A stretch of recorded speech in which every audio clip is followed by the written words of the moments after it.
Euzu billahi mineşşeytanirracim. Bismillahirrahmanirrahim.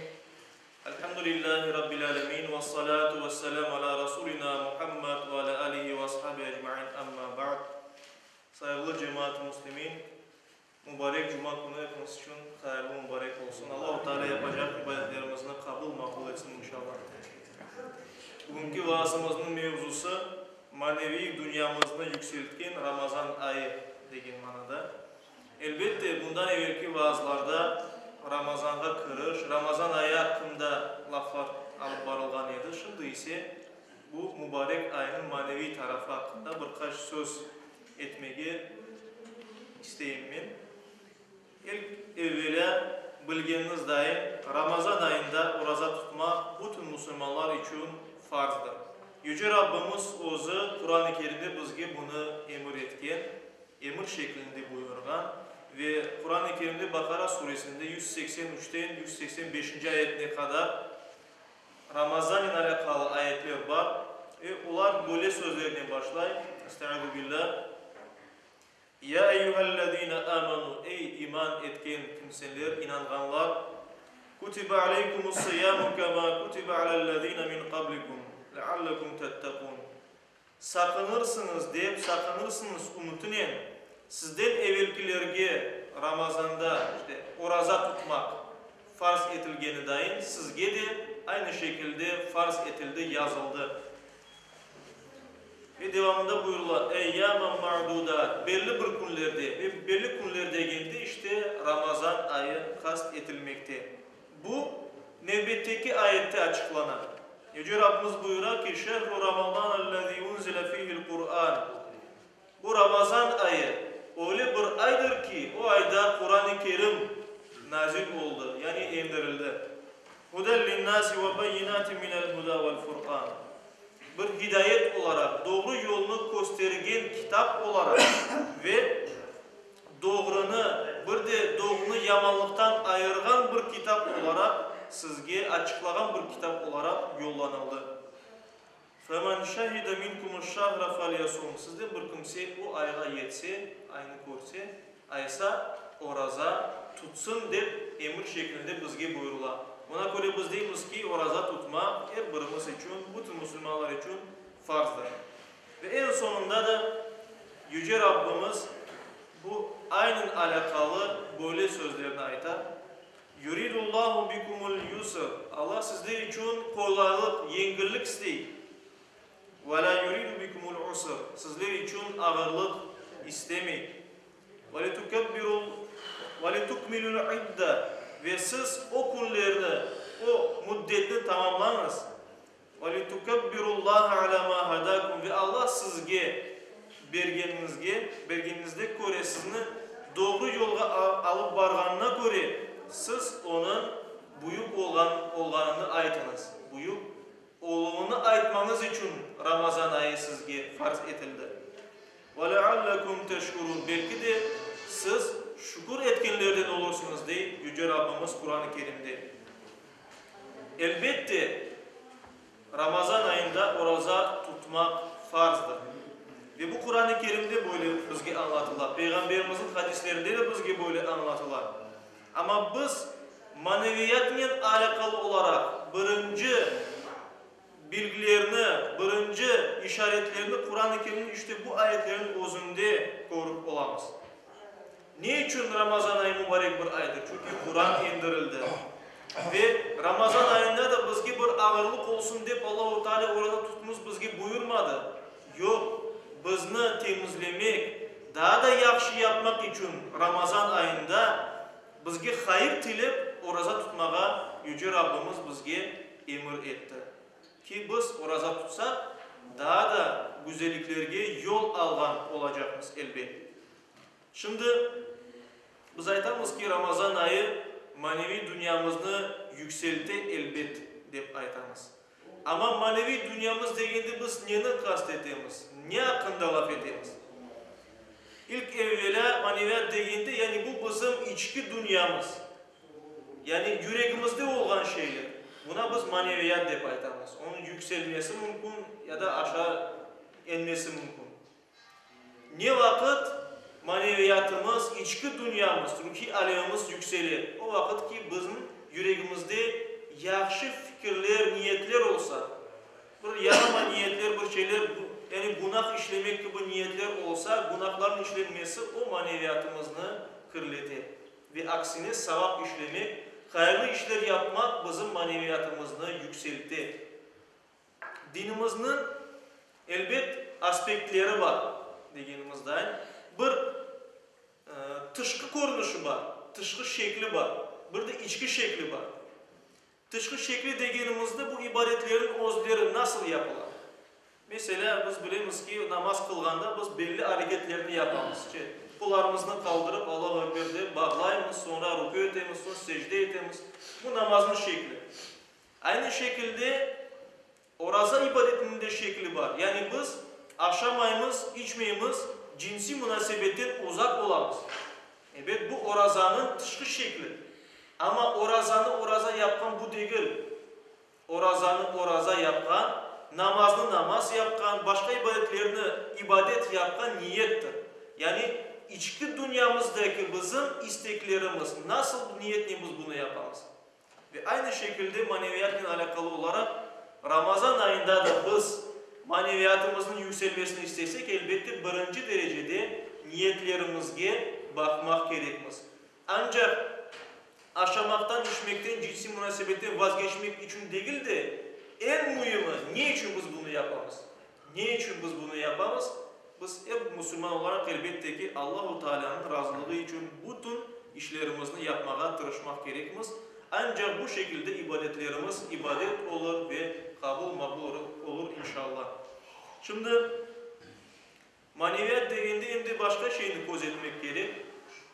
Bu da hareketlerimizge, niyetlerimizin hareketlerine aks olunması. Bu da başka insanlarla münasebetke kelgende bu ahlak dep aytamız biz buna. Rusça nravственность dep aytalar buna. Yani başka insanlarla olan münasebetlerde onların hakkına kırmamak.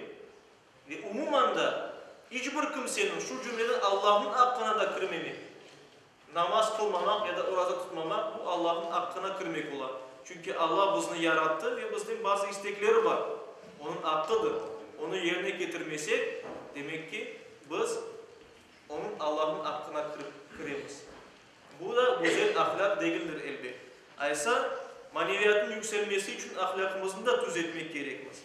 Ve bütün haklarını Allah'ın, dinimizin, peygamberimizin ve başka bütün insanların hakkını gözetmek gerekmez elbette. Ve bunun için en büyük fırsatlardan birisi elbette ki mübarek Ramazan ayıdır. Niçin? Çünkü bu ay hakkında ne kadar büyük olduğu hakkında, sevapları kat kat verileceği hakkında Peygamberimiz sallallahu aleyhi ve sellem'in özünün sözleri var. Şimdi geliniz bakayım Peygamberimiz Ramazan hakkında ve maneviyatımızın yükselmesi manasında nasıl sözler aytkan? İlk evvela muttefakun aleyh yani Bukhari ve Müslim'in kitaplarında geçken bir hadis-i şerifte Ebu Hureyre Allah onun razı olsun rivayet etkenine göre Peygamberimiz sallallahu aleyhi ve sellem böyle buyurdu.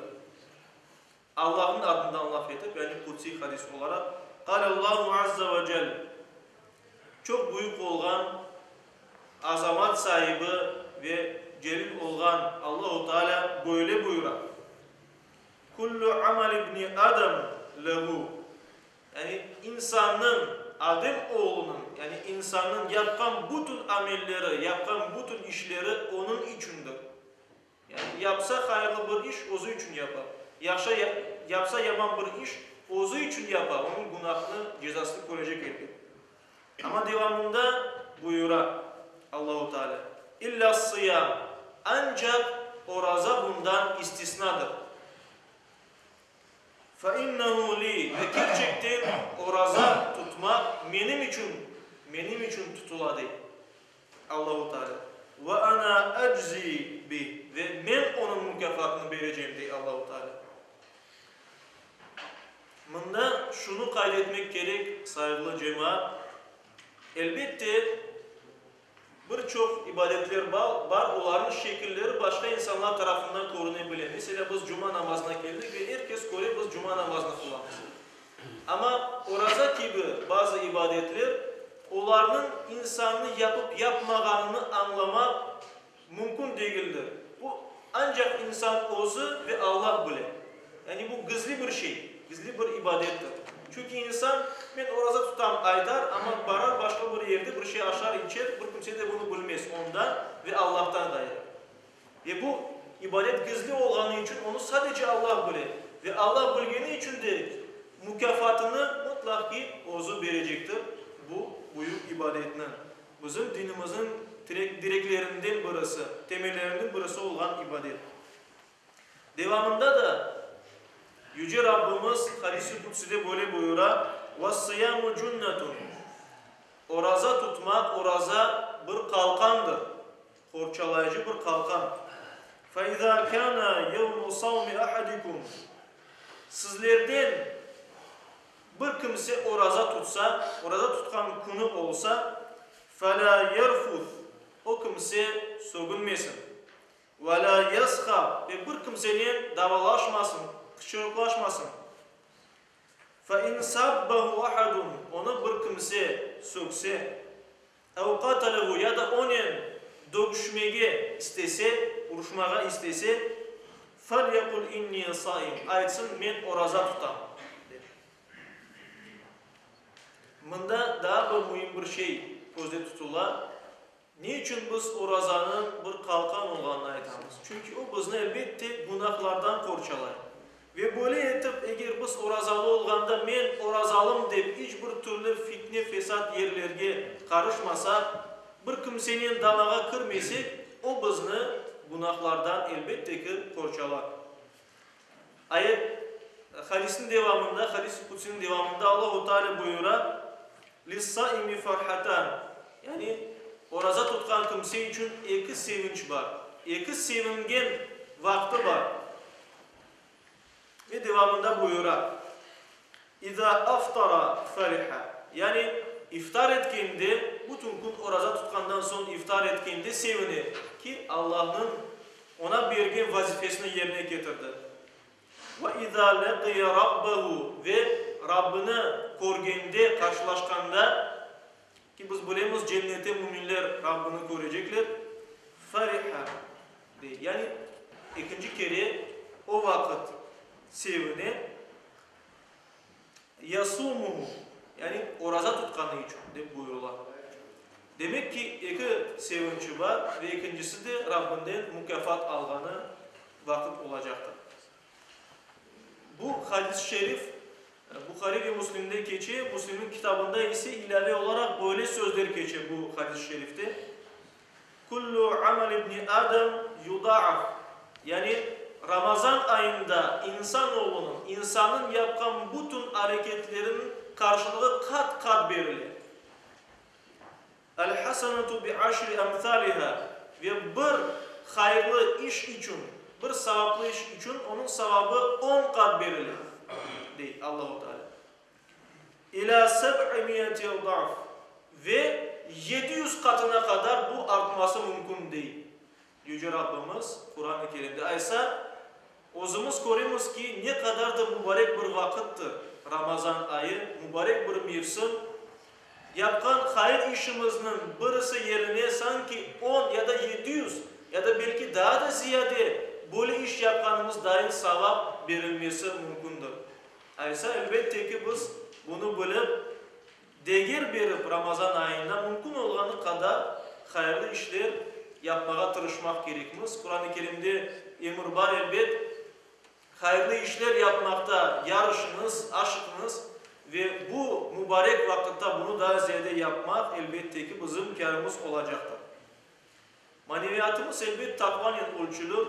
Yani Allah-u Teala'nın cezasından sakınmak ve Allah-u Teala'nın razılığını gözetmekle ölçülür.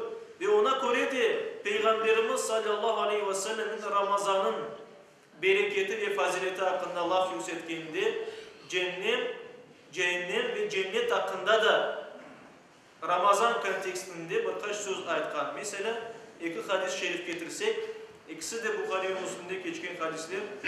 Peygamberimiz sallallahu aleyhi ve sellem birisinde böyle buyurar. İnna fil cenneti baban yuqal lehu rayyan. Cennette bir kapı var ki ona Reyyan dep aytılar. Rayyan kapısı dep aytılar. Yedhulu minhu saimun yevmel kıyama. Kıyamet gününde o kapıdan oraza tutkan kimseler girecekler. La yedhulu minhu ahadun gayruhum. Ve başka hiçbir kimse kiralmaz. Ancak oraza tutkan insanlar, Müslümanlar o kapıdan cennetki kırıp olacaklar deyip oraza tutmakның mükafatı cennetki kırmak olanını işaret etti. Gösteri Peygamberimiz sallallahu aleyhi ve sellem. Ve daha bir hadiste Ebu Said el-Hudri Allah onun razı olsun rivayet etken bir hadiste Peygamberimiz sallallahu aleyhi ve sellem böyle buyurar. Ma min abdin yasumu yevman fi sabilillah. Allah yolunda Allah razılığı için bir kimse oraza tutsa, bir kul oraza tutsa İlla ba'dallahu bidhalikel yevm vechhehu minen nari 70 harifa. Allahu Teala bu bir gün orazası için onu cehennem ateşinden 70 yıllık uzaklıkta uzaklaştıracak. 70 yıl uzaklaştıracak diye buyuruyor. Ve bu münasebetle Ramazan ayı pek mübarek bir vakit olganı münasebetine Kur'an-ı Kerim bu ayda enip başlaganın hürmetini Yüce Rabbimiz bu ayda yapkan bütün günahlarımızı bağışlay bile. Biz bilgenimiz dahi hadiste keçe ki Ramazan ayının sonu cehennem ateşinden kurtuluştur diye buyururlar. Aysa buna günahlarımız bağışlansa biz cehennemden kurtulup cennete vararız. Demek ki günahlarımız da bağışlana ve daha bir meşhur bir hadiste Peygamberimiz sallallahu aleyhi ve sellem böyle buyurar. Men sama Ramazana imanen ve ihtisaben gufira lehu ma taqaddama min zambi.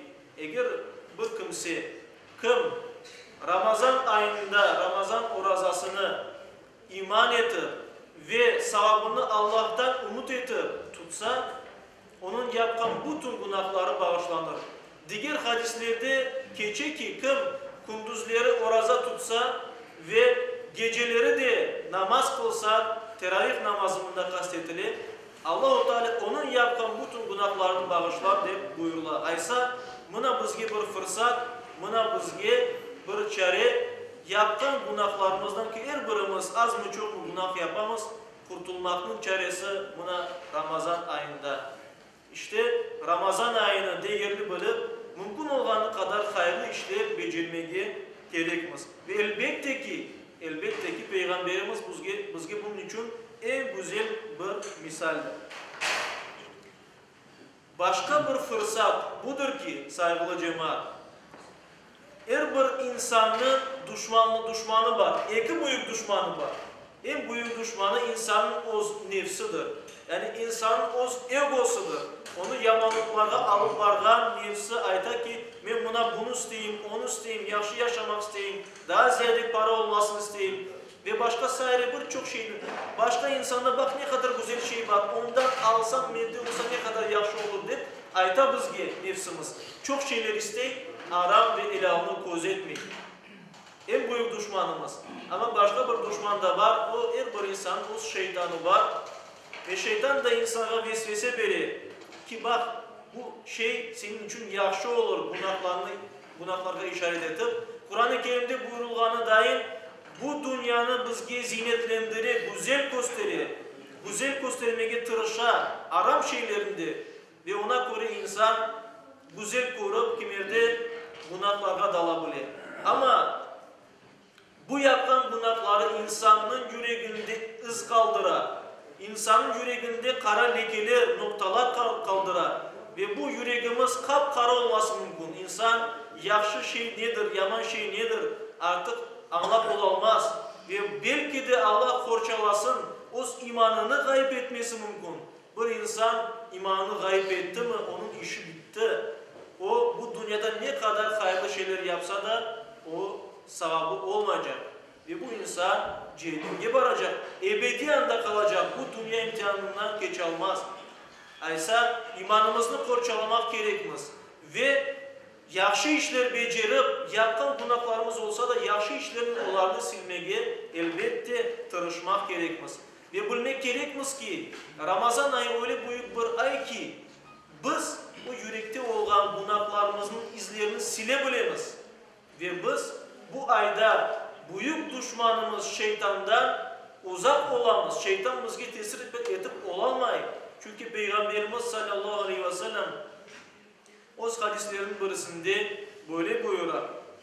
İza ca'e Ramazan, Ramazan ayı geldiğinde Futihat evvabul cennet, cennetin kapıları açıla, altına kadar açıla.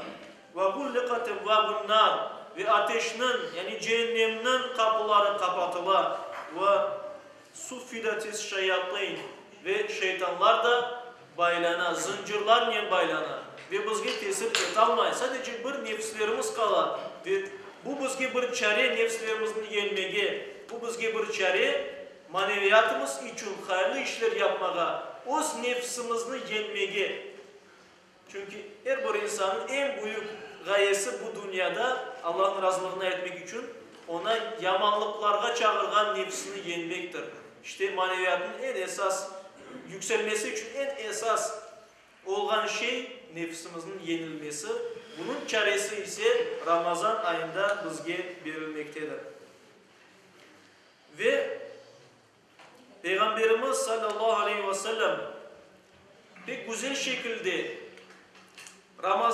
Ramazan'a tutulgan orazanın ancak şeklinin değil, niyetle, yüreğimizde, maneviyatımızda her şeyini anlap yerine getirmenin gerek olduğunu o hadisinde böyle buyurar.